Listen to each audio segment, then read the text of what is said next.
Now the terminus of this glacier, this is going to be the front of the glacier that you see. Some people call it the nose or the snout, but it's actually referred to as the terminus. Now that terminus of the glacier, it's moving roughly about a meter a day as it comes down. And because it's moving about a meter a day, you get all the icebergs and these bergy bits that we can see. And clearly this has been a very active glacier. Lately we have a lot of ice in the water that the captain is trying to get around right now.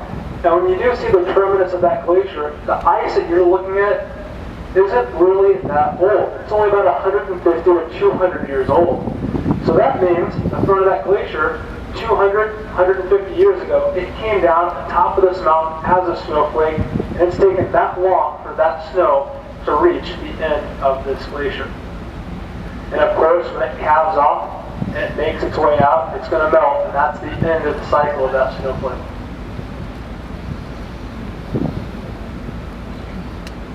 You know, when we went through Glacier Alley the other day, you might have noticed that the glaciers looked a little bit more blue than the glacier we're looking at right now, and that's because that's not the actual color of the ice. The glacial ice is so dense that you can't compare it to ice, in a drink. It lacks a lot of oxygen. It's so dense, and because it's that dense, it absorbs all the colors of the spectrum. Only the most energized light is able to penetrate through, and the most energized color in the spectrum, of course, essentially carving the beautiful fjords and the landscape we're looking at. But as they carve the landscape, it's grinding the minerals and the rock down to the consistency of talcum powder. It's so light that it's actually buoyant and floats. So sometimes, if we turn the bow thrusters on and you look over, you actually see it sway.